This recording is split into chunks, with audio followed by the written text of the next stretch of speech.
All right, guys, welcome back for another video. In today's video, I'll talk a little bit about price action, but I also want to talk about the GBTC premium discount to NAV. Forgive the typo in this chart.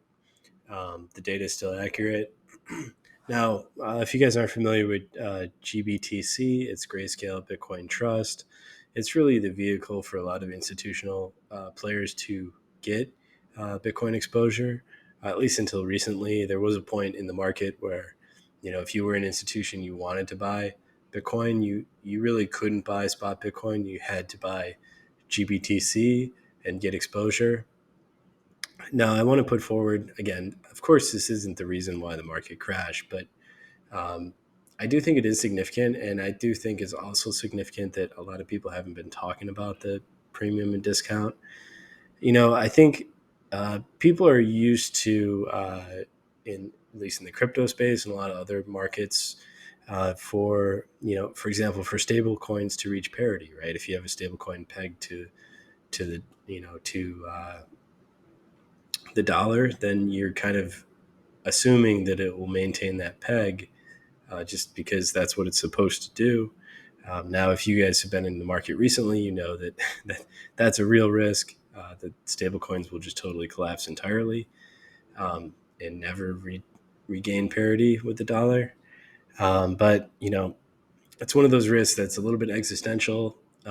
People kind of bake in mean reversion strategies and return to parity into their models. And I think that's what happened with GBTC. I think a lot of these major players violated their risk management rules when the GBTC started to get into discount to the spot price. And you can see that started to happen after, the market started to turn around, started to go to the downside. Now, what can happen in that situation is if say, uh, at this point right here, GBTC was trading at a 20% discount roughly to the spot, right? So at that point, you may violate your risk management rules, kind of with the underlying assumption that it'll reach parity. And, it did briefly for a little bit, but you had a situation where the discount actually expanded. It's continuing to expand pretty dramatically. So if you had violated your risk management rules in that scenario, it can get really ugly on you very quickly because you may have not baked this into your model, and if the discount widens from 20% to 40%, that's probably going to be something that exists outside of what you kind of expect or think to be possible. And I think a lot of major funds fell into that trap. They kind of just assumed that buying GBTC at a 20% discount was a deal because over time it will return to parity. Well, who knows? I mean, it may do that. It may never do that. Well, it hasn't done that over this year. It's just its discount has widened. Um, anyway, not a very nuanced idea, but something you know very significant in my opinion.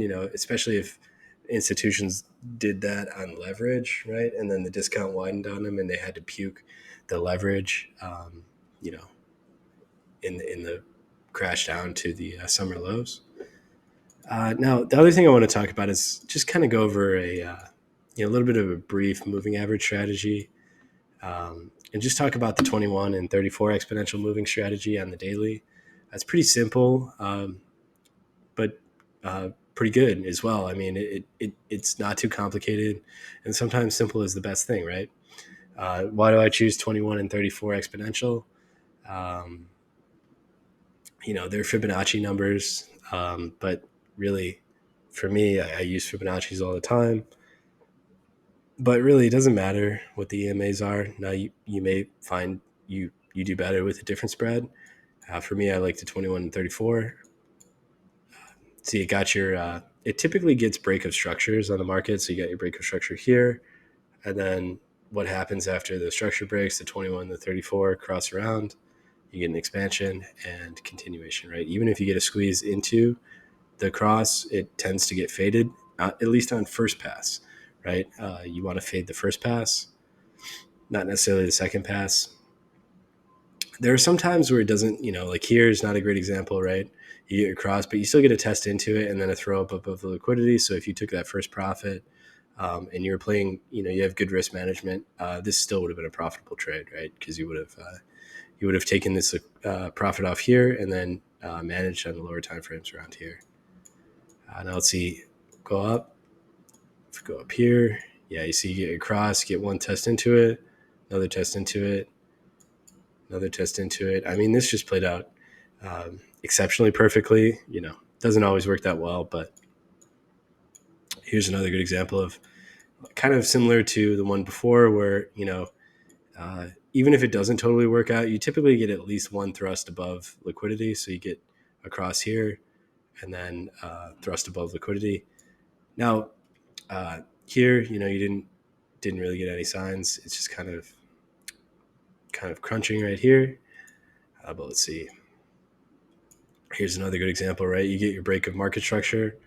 Market structure breaks, and the 21 and 34, generally switch around the market structure break. Again, it's good in that sense because it typically aligns with what else is going in price action. That's ultimately why I like to use it because it does merge so well with price action principles. And I've back tested an extensive amount of EMA crosses, so this one is particularly good. But at the end of the day, whether you identify this market structure break here or the EMA cross, it's just a different way to identify the same thing basically, and you don't necessarily need it. Now, here's a good example where it doesn't work, and we're having a little bit of technical issues. All right, here we go. But remember, if we remember what I was saying earlier about the quarterly open, right? The quarterly open is generally a period in the market where you get a pivot. So you get your quarterly open here. That's where the trend doesn't matter so much, right? So again, it's taking everything together and seeing the big picture, right? So maybe maybe you don't want to take EMA crosses around the quarterly open. That, I mean, it would be a period of time, right, where your edge is, again, the EMA cross is a trend-based model, and around the quarterly open, any trend-based model is going to be less effective. So it's a good way to incorporate the element of time into your methodology, right? Because anytime we're looking at anything in the market, any indicator, anything, is all some derivative of price, time, and volume. But a lot of people don't incorporate the element of time into their methodology. Pretty important, but there's different ways to do it. Of course, here you get another cross. If after this Wyckoff accumulation on the 21 and 34, you get a rough run up above this liquidity right here, throw back down into the 21, run up. Here's a good example of how you generally faded it first pass. On the first squeeze, we saw that same thing in actually recent price action, right? Whenever you get this volatile move like this and the EMA is expanding aggressively away from each other, and by that I mean you get the cross and then they continue to widen, right, as volatility picks up, as this volatility is expanding. When you get as they're widening and you get a squeeze following that volatility expansion, that's always a fade. It's always a fade on first pass. That, again, it's a little bit of a nuanced thing, but does tend to work out pretty often. Here's a good example where you get a little turned around, doesn't work perfectly. Again, no edge works perfectly, but as you can see, generally, if you trade these, you're gonna be on the right side of the trend. And again, here it doesn't work out perfectly, but still, price kind of turns around here. Yeah, maybe if you were short right here, you could have grabbed a short from this area right here and been in profit a little bit. I actually remember trading this, shorting right here, but and then when it turns around, so you can see how trading this distinction can get you on the right side of the trade pretty often. So even if you don't like necessarily use this as an entry, because sometimes it's not the best entry, right? I mean, especially if you if you were to enter at market right at the EMA cross, like for example right here, right? So you get your EMA cross uh, kind of right here, but maybe you don't enter until here. Well, then price sells off on you. It's not always a great entry necessarily right when the EMAs cross. Um, but again, going back to what I was saying earlier, it does tend to get you on the right side of the market. And if you trade in line with it, you'll tend to be on the right side of the trade, right? It's one of those things where, as big players get into the market and step in with heavy volume, there's certain things they can't hide, right? Like the volume. If they're coming in with volume, that's going to be in the volume chart. If they're if the big boys are stepping in and order flow is really, really changing in one direction, you're going to see that reflected in the EMAs, right? What the EMAs crosses are telling you is that the order flow is changing. If you see that switch, doesn't necessarily provide you the best entry in the world or the best exit, but it does. It's a major warning flag if you're trading against it, and also a sign of confidence if you're trading in it, right? It's a tailwind, right? So maybe you're more willing to have a like a position trade when you're trading in line with that order flow. um, for me personally, I tend to use it as a contrarian indicator. I don't necessarily uh, use it as a basis for an entry. But again, going back to what I was saying earlier, if you trade in line with with these spreads, you're generally going to be on the right side of the trend. So now I just don't really fade it, right? With a leverage position, um, I'll tend to you know wait until it lines up in my favor and then open a leverage position.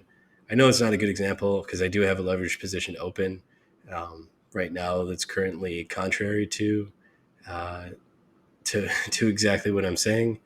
Um, what I would say though is that the distinction there is that you want it the contrarian nature of the spread is most relevant right when you get the cross, right? So maybe you were short here in this area looking for further breakdown.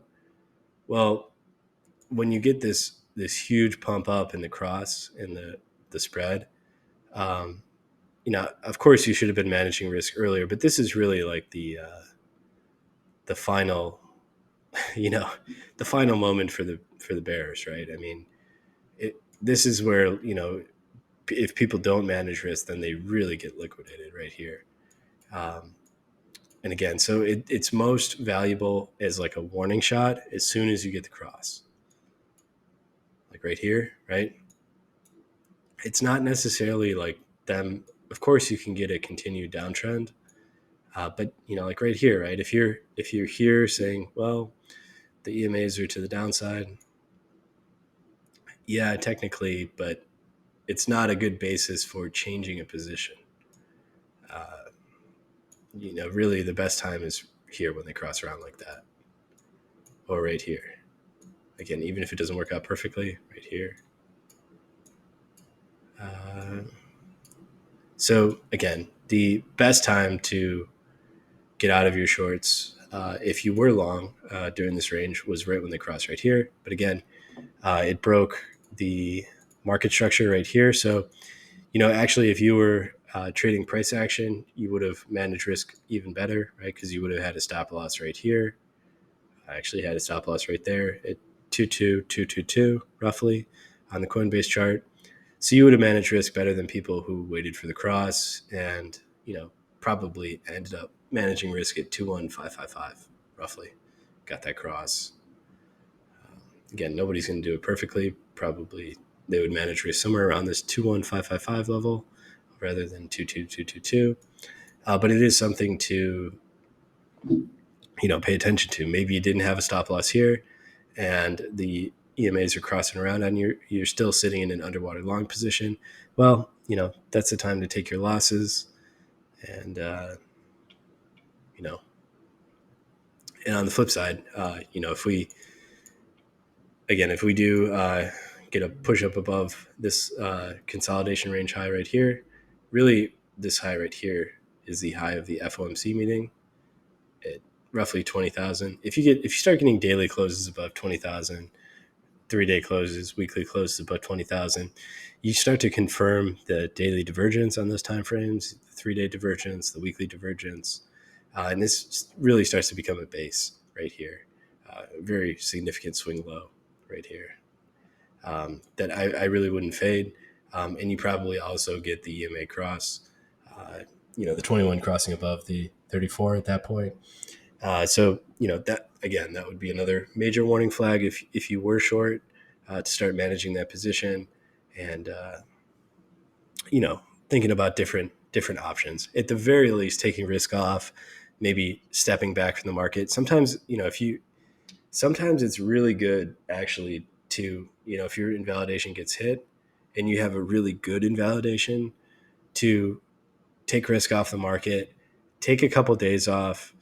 Even if the market's going to change around dramatically and go totally contrary to your initial bias, it typically won't do that. Immediately. You'll have. It's always good to take whether it's a week or a couple of days after your invalidation's hit, to step back and reassess and look at the market with fresh eyes, and see if because really your ability to perceive the market is different when you don't have risk on, right? If you have risk on, it limits our ability to perceive everything in the market, all the information that the market's telling us. So we're really the most effective traders when we have risk off. So if you have some type of trading methodology that allows you to return to a risk off mode,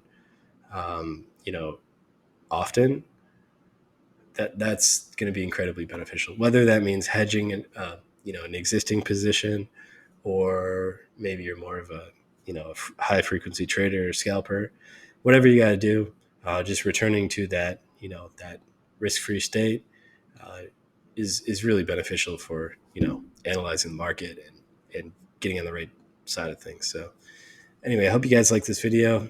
Please leave a like on the video, subscribe to the channel, and I'll catch you guys in the next